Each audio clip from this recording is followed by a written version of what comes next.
हरे भरे खेतों के बीच एक छोटा सा गांव बसा था। यह गांव अपनी सुंदरता के लिए जाना जाता था। इसके बीचों बीच एक झिलमिलाता तालाब था। इस तालाब में कई राज छुपे थे। गांव वाले इसकी जादू की कहानियां फुसफुसाते थे। वे कहते थे कि यह मनोकामनाएं पूरी करता है। तालाब का पानी बिल्कुल साफ था। सूरज की किरणें पानी पर नाचती थी। रंग बिरंगी मछलियां आराम से तैरती थी। पास के पेड़ों पर पंछी मीठा गाना गाते थे। हवा में एक अजीब सी ऊर्जा थी। गांव में रोहन नाम का एक छोटा लड़का रहता था। रोहन बहुत ही जिज्ञासु था। उसे नई नई जगहें देखना बहुत पसंद था। हर दिन वह खेतों में घूमता था। वह पेड़ों पर चढ़ता था। वह तितलियों के पीछे भागता था। रोहन ने कामना वाले तालाब के बारे में कहानियां सुनी थी। वह उसे खुद देखना चाहता था। एक धूप वाली दोपहर उसने जंगल के बीचों बीच जाने का फैसला किया। वह जादुई तालाब को ढूंढना चाहता था। जैसे जैसे रोहन आगे बढ़ता गया, उसके कदमों की आवाज जंगल की खामोशी में गूंज रही थी। हर कदम के साथ उसे ऐसा महसूस हो रहा था जैसे वह किसी रहस्य की ओर बढ़ रहा हो। जंगल और भी घना होता गया।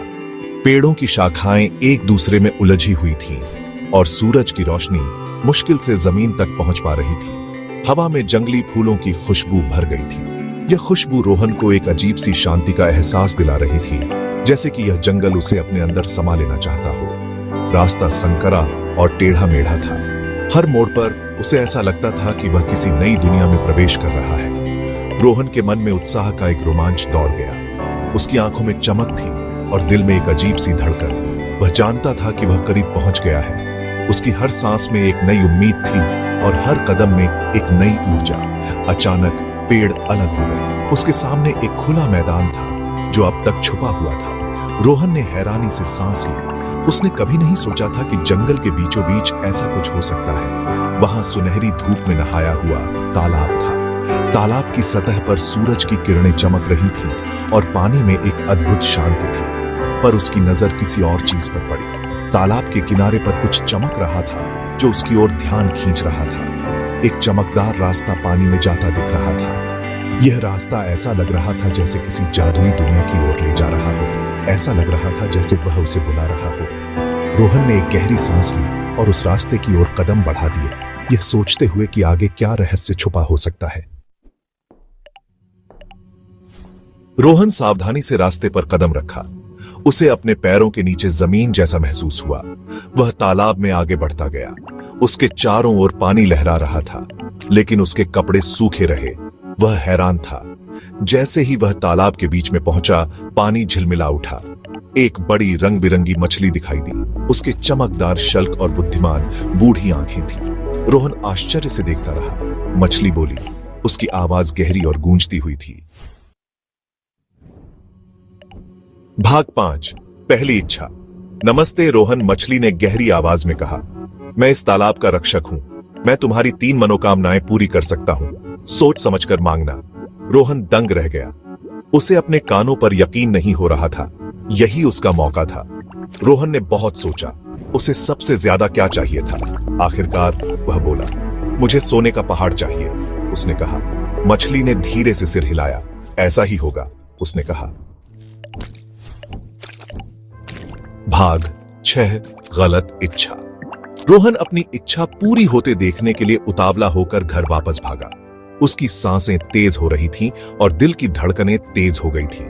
वह सोच रहा था कि उसकी इच्छा ने उसकी जिंदगी को कैसे बदल दिया होगा। रास्ते में उसने अपने दोस्तों और पड़ोसियों को देखा जो उसे अजीब नजरों से देख रहे थे, लेकिन रोहन को इन सब की परवाह नहीं थी। वह बस अपने नए जीवन की कल्पना में खोया हुआ था। जैसे ही वह अपनी झोपड़ी पर पहुंचा, वह ठिठक गया। उसकी आंखें विश्वास नहीं कर पा रही थीं कि वह क्या देख रहा है। उसकी छोटी सी झोपड़ी, जहां उसने अपना पूरा बचपन बिताया था, अब वहां नहीं थी। उसकी जगह कुछ और ही खड़ा था। वहां उसके छोटे से घर की जगह एक चमकदार महल खड़ा था। यह महल इतना भव्य था कि उसकी चमक दूर दूर तक फैल रही थी। रोहन की आंखें चौंधिया गईं। वह सोचने लगा कि यह सब कैसे हुआ। क्या उसकी इच्छा ने सच में यह चमत्कार कर दिखाया था? यह पूरा सोने का बना था। रोहन बहुत खुश था। उसकी खुशी का ठिकाना नहीं था।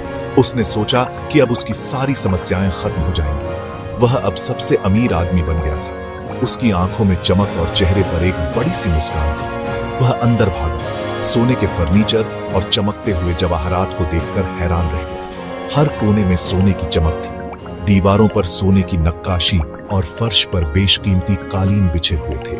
रोहन ने सोचा कि यह सब किसी सपने जैसा है, लेकिन जैसे जैसे दिन रात में बदलते गए, रोहन को एक अजीब सी खालीपन महसूस होने लगा। वह सोचने लगा कि क्या यह सब सच में उसकी खुशी का कारण बन सकता है। महल की चमक धमक के बावजूद उसे कुछ कमी सी महसूस हो रही थी।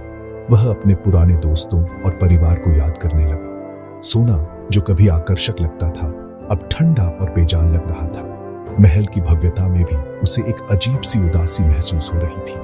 उसे समझ में आ गया कि असली खुशी सोने और दौलत में नहीं, बल्कि अपने प्रियजनों के साथ होने में है। रोहन ने सोचा कि शायद उसकी इच्छा ने उसे वह नहीं दिया जिसकी उसे सच में जरूरत थी। भाग 7, गलतियों से सीख। रोहन को अपनी गलती का एहसास हुआ। वह लालच में अंधा हो गया था। सोने ने उसे कोई सच्ची खुशी नहीं दी थी। वह अपने पुराने जीवन की साधारण खुशियों के लिए तरस रहा था। अपने दोस्तों की हंसी, अपने परिवार की गर्माहट। वह पछतावे से भरे दिल के साथ तालाब की ओर दौड़ा। उसने जादुई मछली को पुकारा। मछली प्रकट हुई। उसके चेहरे पर कोई भाव नहीं था। क्या तुमने अपना सबक सीखा रोहन? उसने पूछा। भाग 8, आखिरी इच्छा। रोहन ने शर्म से अपना सिर झुका लिया। मैं मूर्ख था, उसने स्वीकार किया। मुझे अब एहसास हुआ है कि सच्ची खुशी अंदर से आती है, धन दौलत से नहीं। अपनी आखिरी इच्छा के लिए मैं माफी और बेहतर चुनाव करने की बुद्धि मांगता हूं। मछली ने रोहन को एक पल के लिए देखा, फिर मुस्कुराई। तुमने अच्छा सीखा है बच्चे, उसने कहा।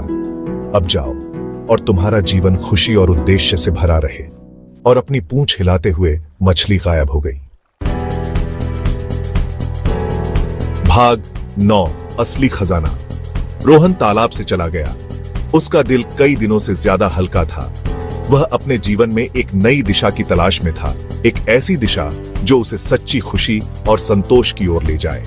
तालाब के किनारे बिताए गए समय ने उसे बहुत कुछ सिखाया था और अब वह उन सबक को अपने जीवन में लागू करने के लिए तैयार था। वह अब समझ गया था कि सच्ची खुशी धन में नहीं, बल्कि दया, करुणा और ज्ञान की खोज में है। उसने महसूस किया कि जीवन की असली संपत्ति वे मूल्य हैं जो हम अपने भीतर विकसित करते हैं।